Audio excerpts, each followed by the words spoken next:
Hi, everybody. Ian Bremmer here, and a quick take to kick off your week. A happy Easter to all of you. Certainly, a couple of crewmen are having a happier Easter right now. The two that had been successfully rescued, extracted after their F-15 was shot down over Iran. That was the first American plane that had shot down by the Iranians. It's fortunate, a very risky operation to try to extract that second crewman some 200 miles inside Iranian territory.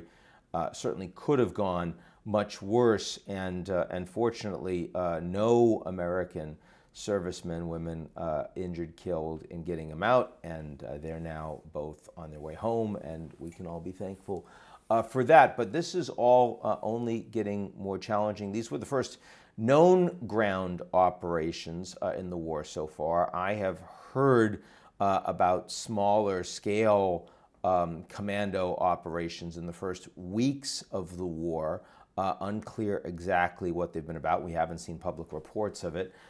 This involved, looks like a couple hundred Americans on the ground engaging in firefights with paramilitaries and regular Iranian soldiers, and so real fighting on the ground in Iran. And it does increasingly look like that is where we are heading. The other big piece of news, of course, is the latest in ultimatums from the American president. I guess the most dramatic in terms of the way he put it, though basically the same thing, like open the strait, do a deal within a short period of time, or we're going to blow you up worse than you've ever seen before. The Iranians are not engaging seriously with the United States right now. They are engaging seriously with other countries. They're talking with the United Nations about potentially a humanitarian corridor that would treat fertilizer as a humanitarian good and would significantly reduce the food challenges that you have as the growing season window is closing. You would also have ongoing negotiations with a number of countries that are considered friendly or at least not actively hostile by Iran to start getting ships through. And we do see some number of about 20 ships getting through the strait now on a good day. And that's still less than 10% of the total of the pre-war strait transit. But it is because of successful negotiations with the Iranians, including countries like Pakistan, not a surprise there, though an ally with Saudi Arabia, but also France, an ally of the United States, which is willing to spend $2 million with the Iranians to get tankers through, and is saying that there is no military option to open the strait. This is not the position that President Trump has. He's saying that he expects the Iranians to deal, or he's going to continue to punish them. Keep in mind, this is a government that engaged in decapitation strikes while negotiations were ongoing. So first, there's an understanding that the United States is prepared to engage in the biggest sorts of strikes against Iran irrespective. I mean, it's not clear to me that the theocratic leaders and the IRGC leaders in Iran are more scared of America threatening to blow up their civilian infrastructure and commit war crimes than they are scared of the already extant threats of the Americans and the Israelis just killing their leaders. So I don't know that Trump is more credible, even if they believed him, that he was going to go after all their energy infrastructure and the rest. Israel over the weekend apparently blew up a big petrochemicals plant and has been talking about that. So they're still willing to hit infrastructure that makes money for the regime, can define it as dual use, but from Iran's perspective, whether it's the US or Israel doesn't really make much of a difference. This time it's 48 hours and then extended, I guess, another 24, so it's by 8 p.m. On Tuesday. Do I think that the Iranians will make good on negotiations? I absolutely do not. Do I think that President Trump is going to give them more time yet again? Maybe.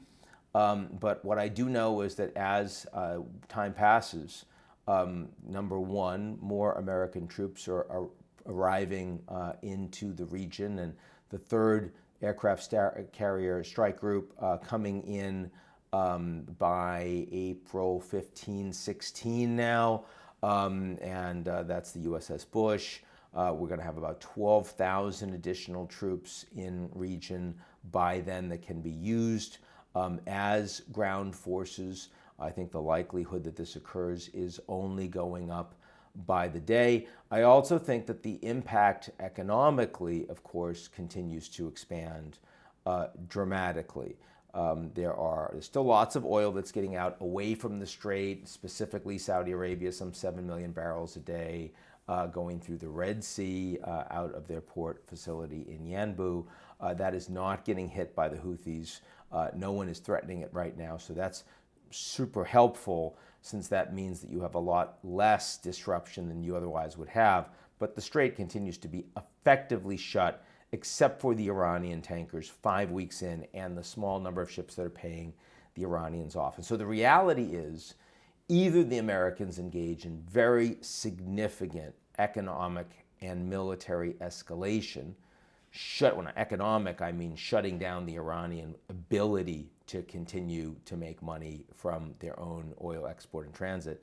Military, meaning much more damage and destruction of the Iranian capability to threaten the strait, which means not just more bombing, more missiles, more drones, but also means American boots on the ground. Unless that happens, I don't see any way that you can stop the Iranians from having far more geopolitical influence than they had before the war, and most all countries around the world willing to engage with them in such a fashion.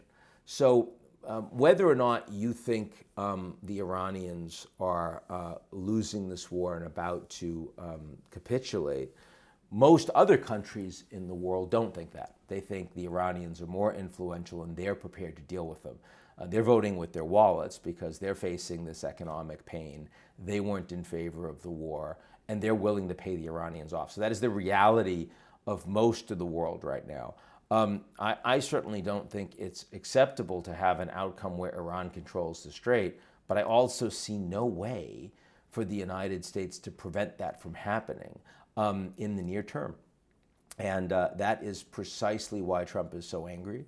It's why he's escalating in his rhetoric, at least, and deeply frustrated. And it's also why he's so incoherent about what the war goals and aims are, because, I mean, he has said that he's already accomplished everything he's needed to accomplish. He said the strait doesn't matter, the Europeans and the Asians should open it, okay, then you can leave. He said he's already destroyed the nuclear capabilities and what they have remaining. They've got satellite on them, and if they tried to get at it, the Americans and the Israelis could blow them up, so okay, you don't need to do that. They've already taken out all their conventional military capabilities, their naval capabilities, their missile capabilities, so America is done with that, they can leave. Like, Trump has already said that they've done everything they need to do, they can stop now, which, I mean, clearly is the best move in terms of global stability and the global economy. And he's also said that regime change, it wasn't a goal, and anyway, it's already happened because he and the Israelis have already killed all the leaders. So, I mean, literally everything that Trump has already said about this war, he could say is done and he can finish it, but he's not doing it. He's not doing it because he understands that Iran is actually in, de facto, a stronger geopolitical position, and that will be enormously embarrassing to him as a loss going forward if the Iranians are able to say, no, that's it, sorry, we're never going to let you guys through, and we're in charge here, and we can cause damage, and we can hit the folks that we don't like. So that's why the U.S. continues to engage in strikes. That's why the ultimatums, even if not credible, continue to increase. And it's also why your expectations for the global economy should be a lot worse than they are presently. I wish we had better things to say. This is by far the biggest foreign policy mistake that Trump has made in his first or second term, on the back of enormous success in Venezuela, on the back of successes with Iran in smaller, more restrained military strikes by the U.S. and Israel, but not this time. And Trump is he's extremely confident. He is unwilling to listen to people with expertise. He has very little competence in terms of the actual policy implementation around what's happening in Iran. And he also is unwilling to process new facts as they come in. And all of that is putting the U.S. in a vulnerable position, certainly in terms of the damage being done, not just economically, but also to America's alliances, influence, and trust around the world going forward. So I wish I could say this was more of a win. I was, again, very happy to see that these crew members were rescued. That was success. But on the back of that, unfortunately, it's just doubling down to make bigger mistakes. And that is where we see it right now. I'll keep following this, and I'll talk to you as more events and more news comes in. That's it for me. Talk to you soon.